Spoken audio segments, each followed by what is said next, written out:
una de las cosas que siempre impactan a las personas es su apariencia. Recuerdo mi madre siempre me decía, cuando tengas una novia tienes que ir bien vestido, tienes que bañarte bien, tienes que ir bien arreglado. Si vas a una entrevista de trabajo, usted tiene que ir bien vestido.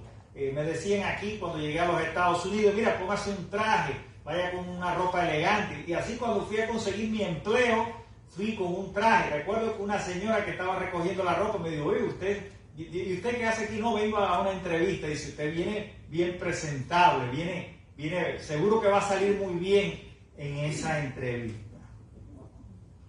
La apariencia física es importante. Produce un primer impacto en una persona que no te conoce. La manera en que tú hablas, la manera en que te expresas. O sea, hay muchas cosas externas que no están dentro del alma humana que nos pueden ir dando a conocer de quiénes realmente somos. Pero con el paso del tiempo, cuando las relaciones que se funden maduran y van creciendo, se profundiza en otros aspectos de la vida, en esa vida espiritual, en esos sentimientos, en esas verdades que creen, esos valores que sirven de fundamento para su carácter, para su personalidad, para su vida, para sus acciones, para su comportamiento. Entonces, la vida es muy linda, muy bella, esta vida que nos ha dado Dios, pero no siempre el ser humano mira de la manera que mira a Dios. De hecho, la palabra nos dice que Dios no mira como mira el hombre. ¿Se acuerdan la historia de Samuel, el profeta que tenía que elegir un sucesor? Y en el primero que se fija fue en aquel hombre grande y fuerte de los hermanos de aquella familia, Eliab. Y pensó que era y el Señor tuvo que rectificarle y decirle, no, es aquel, el más pequeño, David, es el que va a ser el líder entre todos ustedes. Algo había visto Dios en esa otra persona en cuanto a la debilidad de su carácter que no le permitiría asumir el reinado de Israel. Y algo había visto Dios en David que él entendió en su sabia sabiduría de que este era el hombre escogido para llevar adelante su pueblo y para conquistar las naciones. Apariencias. Las apariencias engañan. ¿No ha escuchado eso? El hecho de que vengamos aquí con una Biblia debajo del brazo o una cruz en el cuello no significa que usted es cristiano. No significa que usted está llevando una relación íntima y profunda con el Creador del cielo y de la tierra. Hoy vengo a hablarle de no solo el origen de este rito, porque cuando hablamos de la circuncisión del corazón, como que Pablo va más allá, da un paso hacia adelante y profundamente expresa algo que tiene que ver con el trasfondo judío, con un rito de iniciación, de pertenencia, que le da identidad a una comunidad religiosa como es el pueblo de Israel. O sea, la circuncisión lo encontramos ya en el Antiguo Testamento, desde Génesis. Dios hace un pacto con el pueblo de Israel y en ese pacto establece prerrogativas, establece cosas que tienen que cumplirse y una de ellas para pertenecer a esta comunidad de fe es precisamente circuncidarse. Circuncidarse es al octavo día de un niño varón nacer, se le corta el prepucio y este símbolo externo significa que a partir de ese momento usted pertenece a esa comunidad de fe. Por eso constantemente vemos esto que aparece en los profetas, e incluso los profetas ya van más allá y dicen que hay que circuncidarse, hay que quitarse el prepucio, dice Jeremías, del corazón. O sea, no es algo nuevo que encontramos en Pablo. Pablo simplemente da una mirada al trasfondo religioso judío-cristiano, porque ahora le está hablando a cristianos convertidos que han aceptado a Jesús como Señor y que están conviviendo, personas que son gentiles y personas que no son judíos. Están coexistiendo muchas ideas diferentes y hay tensiones. están sufriendo la persecución en Roma, están sufriendo una serie de cosas, y entonces Pablo tiene que iluminar estas vidas, tiene que animarlos en su fe. Y Pablo también está viendo que la gente, por ese trasfondo, también está poniendo mucha atención en las apariencias, en las señales externas, en los ritos como medios para la salvación, cuando el único mediador entre Dios y los hombres es ¿quién? Jesucristo. Entonces, esto, así a grosso modo, podemos tenerlo en mente de por qué Pablo está escribiendo esto. Está llamando la atención sobre problemas de hipocresía, de apariencia, de decir lo que tú no eres. Y por eso es importante que nosotros no solo escuchemos la voz de Pablo, porque hoy, además de todo esto que le he dicho, quiero hablarles también de una gran mujer, la madre del cuaquerismo, Margaret Fell. Su apellido se debe precisamente a que ella era la esposa de Tomás Fell. Esta gran mujer, podemos ver algo de su historia, podemos ver, por ejemplo, algunas cosas que nosotros podemos enumerar aquí, que yo les saqué. Y una de las cosas más importantes que ella defendió fue precisamente esa experiencia directa y esa vida transformada por el Espíritu Santo. Hay un escrito que a mí siempre me ha encantado y que nos habla de ella. Este escrito de 1652 nos habla así, voy a hacerle un resumen, de la primera vez que George Fox visitó su casa en Swanmore Hall, en Inglaterra. Y esto fue lo que ella escuchó de este gran hombre de Dios. Dice Margaret Fell en su testimonio escrito, ¿qué puedes decir tú? Y esta es una pregunta importante. ¿Qué puedes decir tú de Dios? Dice así Margaret Fell, sus primeras palabras las dijo de la siguiente manera: pues no es judío el que lo es exteriormente, ni es la circuncisión la que se hace exteriormente en la carne, sino que es judío el que lo es en lo interior, y la circuncisión es la del corazón. Y continuó diciendo cómo Cristo es la luz del mundo, que ilumina a todo hombre que viene al mundo, y que por medio de esa luz todos podrían ser recogidos para Dios. Y me maravillaba de esta doctrina, pues nunca había oído tal. Y después continuó y nos abrió las Escrituras, y dijo que las Escrituras eran las palabras de los profetas, y de Cristo, y de los apóstoles, y cuando las hablaban, las gozaban y las poseían, y las recibían del Señor. Y preguntó, ¿qué tendría nadie que ver con las Escrituras, sino en la medida en que hayan venido al Espíritu que las reveló? Tú dirás, Cristo dice esto y los apóstoles dicen aquello, pero ¿qué puedes decir tú? Eres hijo de la luz y has caminado en la luz, y lo que hablas emana de Dios en tu interior. Esto me abrió hasta lacerarme el corazón, y entonces vi claramente que todos estábamos errados. Me senté en el banco de nuevo y lloré amargamente. Y clamé en mi espíritu al Señor: todos somos ladrones, todos somos ladrones.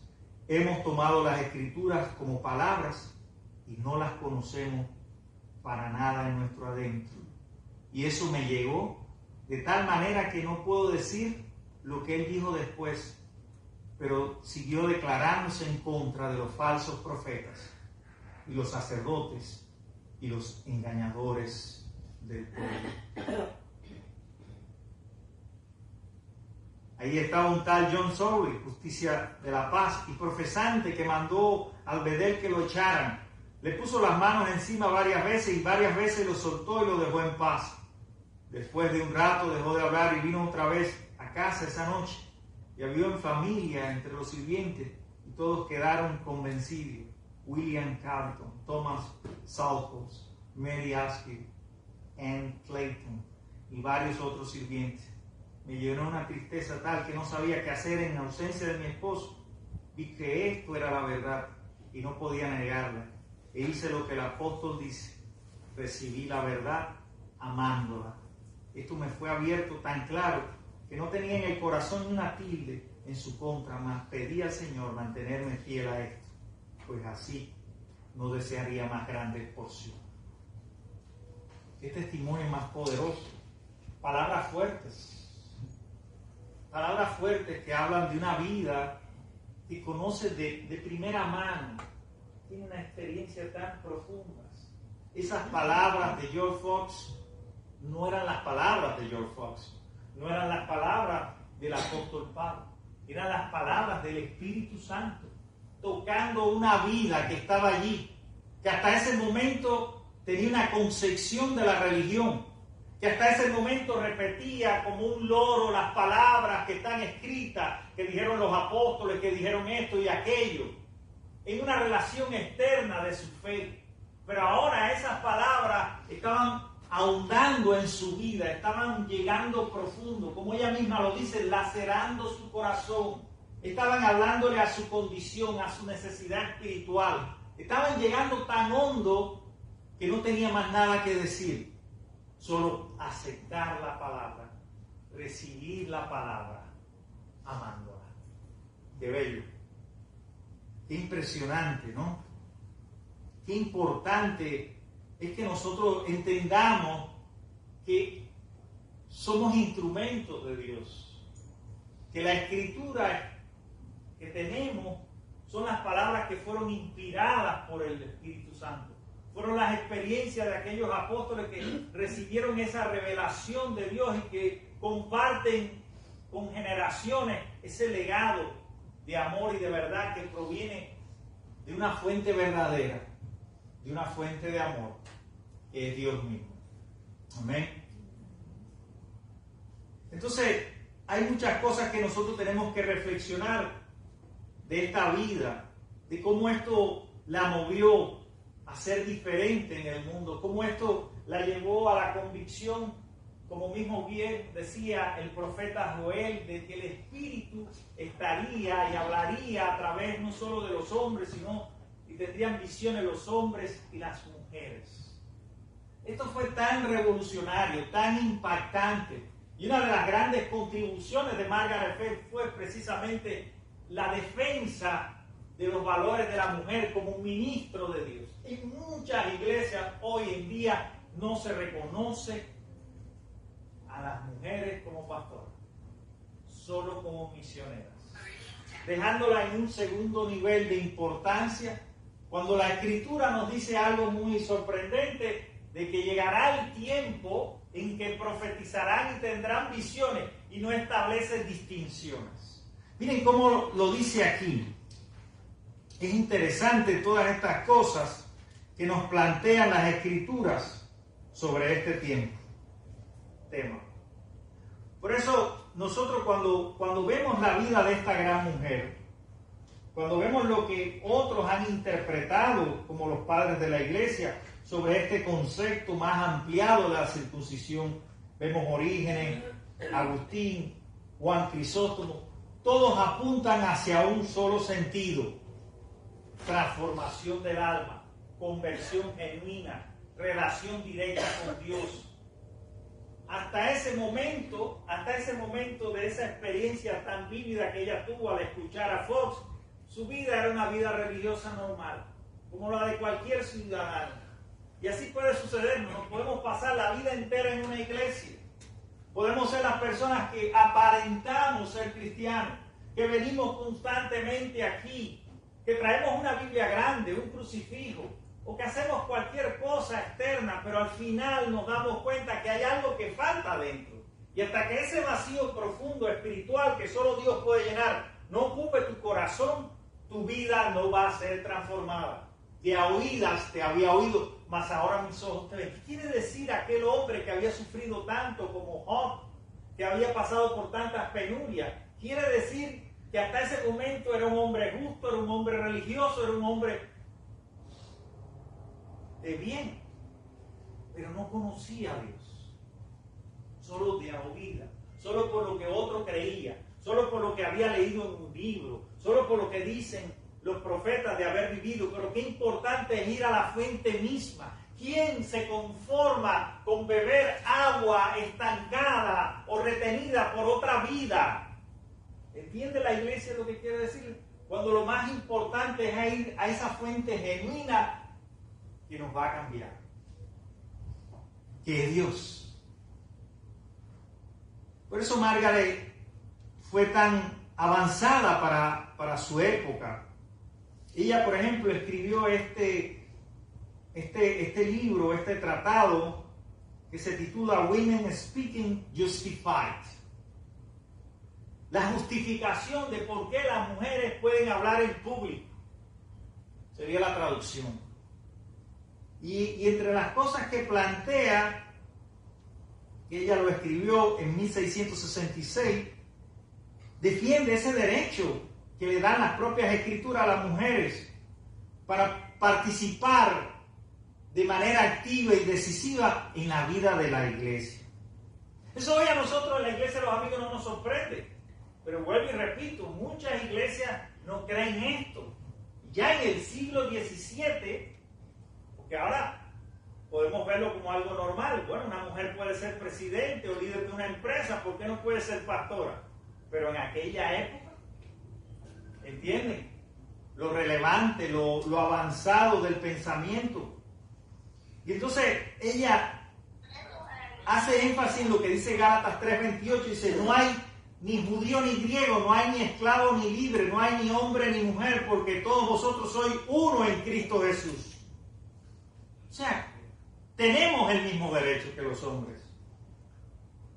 También utiliza el ejemplo que encontramos en Hechos 21:9, dice, este tenía 4 hijas, refiriéndose a Felipe, el evangelista, doncellas que profetizaban. Y en Joel 2:28, el que le mencionaba, dice, y después de esto derramaré mi espíritu sobre toda carne y profetizarán vuestros hijos y vuestras hijas, vuestros ancianos soñarán sueños y vuestros jóvenes verán visiones. Este pasaje muestra lo que el Espíritu de Dios desea hacer en cada vida sin distinción, no importa tu etnia, no importa tu trasfondo, no importa tu preparación teológica. Lo importante, lo esencial, lo fundamental es tu experiencia con Dios. Que sea Dios mismo el que te hable, te llene con su presencia y con tu espíritu y te mueva en la dirección, te alinee con su voluntad para cumplir sus propósitos en esta tierra.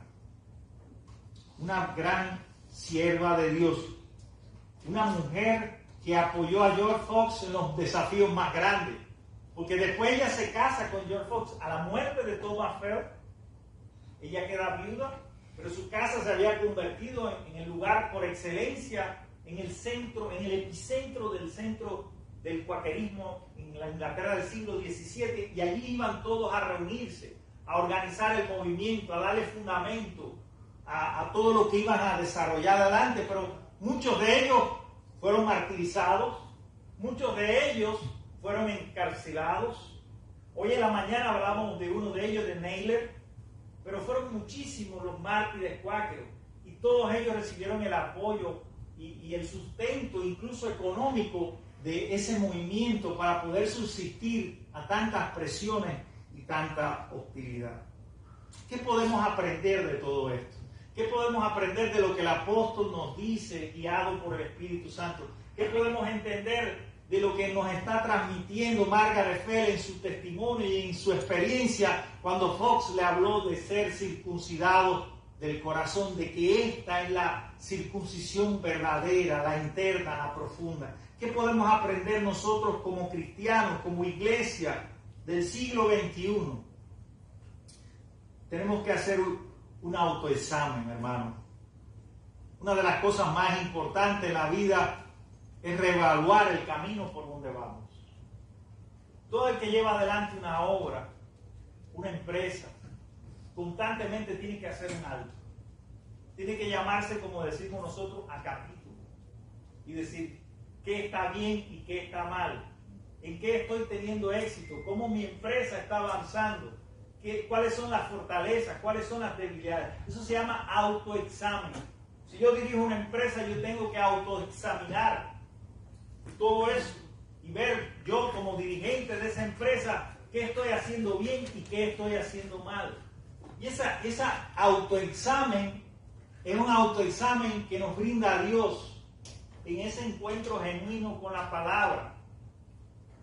Y la palabra cuestiona cosas.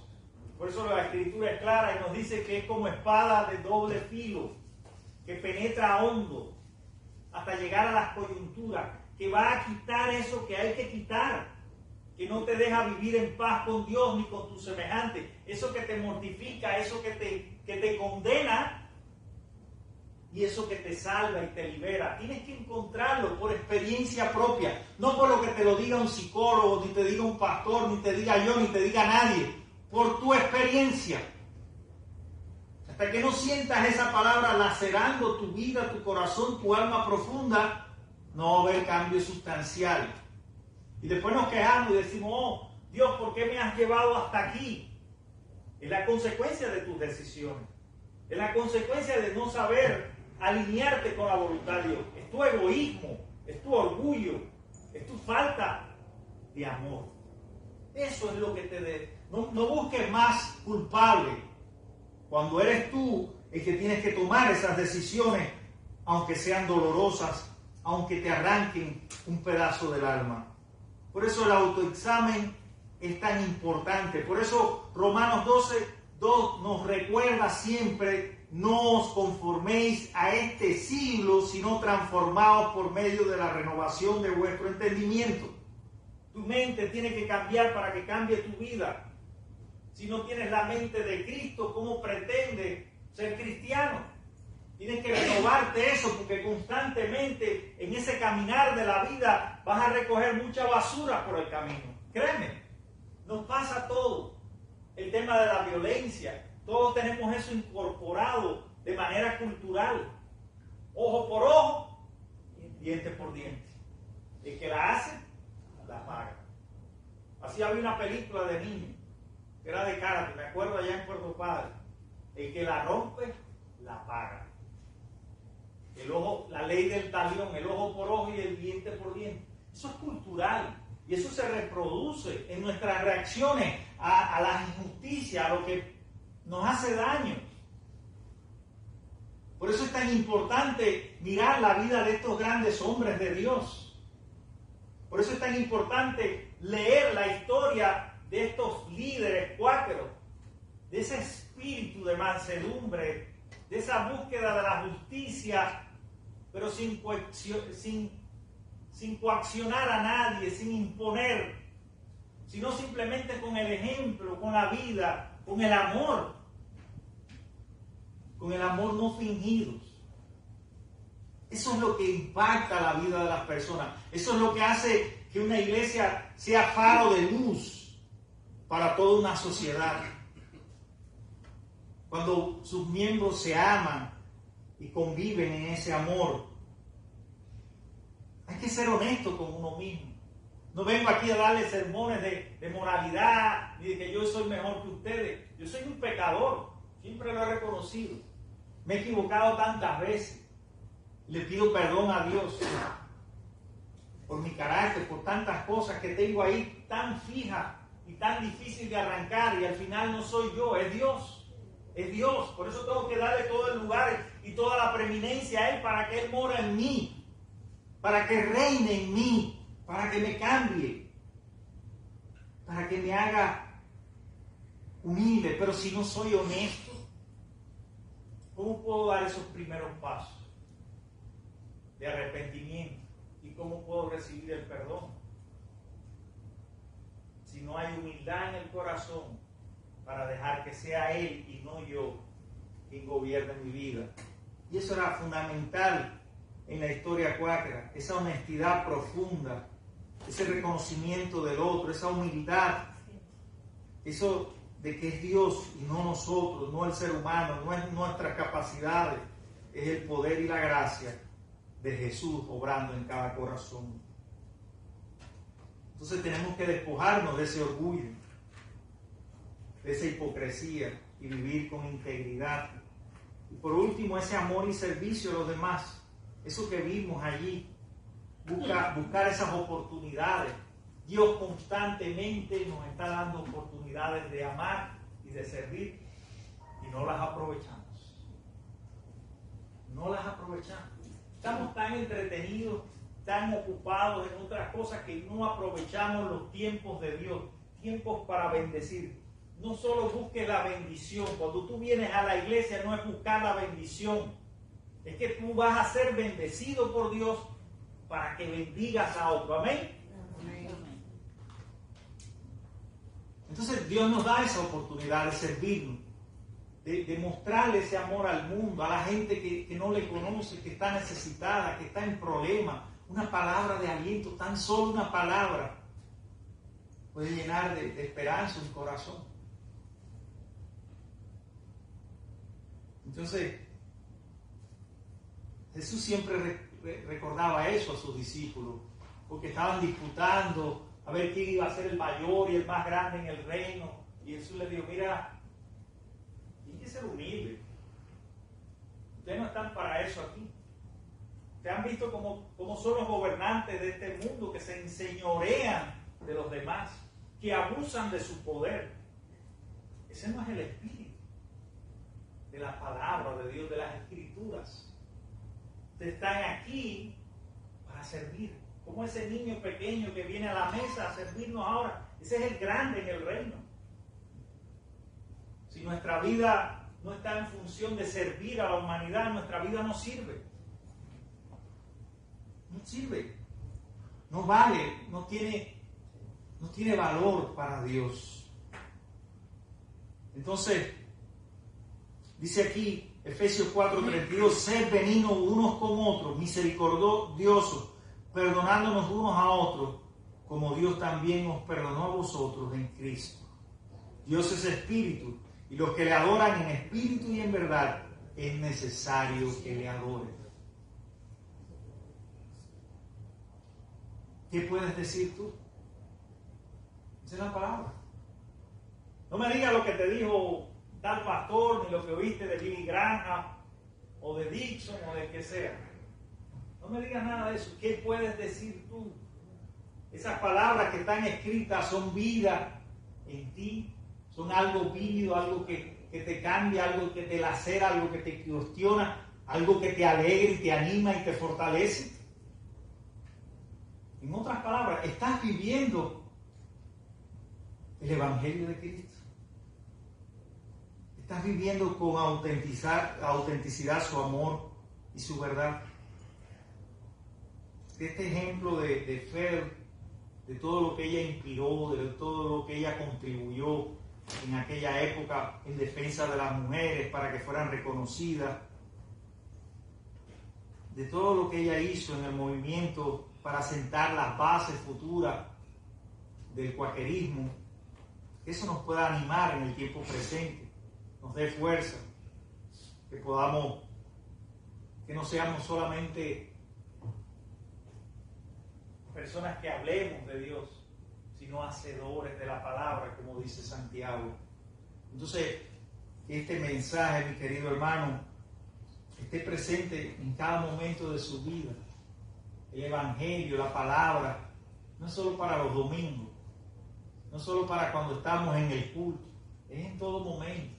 Esa palabra debe ser luz para ti primeramente, pero también para otros que no le conocen o que están en oscuridad. Esa palabra tuya y esa vida tuya pueda siempre llenar de esperanza el corazón de todas las personas que van a pasar por tu vida y que puedan ver en ti un cambio, una transformación genuina del Espíritu Santo. Que Dios los bendiga, que reciban con amor esta palabra y que puedan vivir por ella. Amén y amén.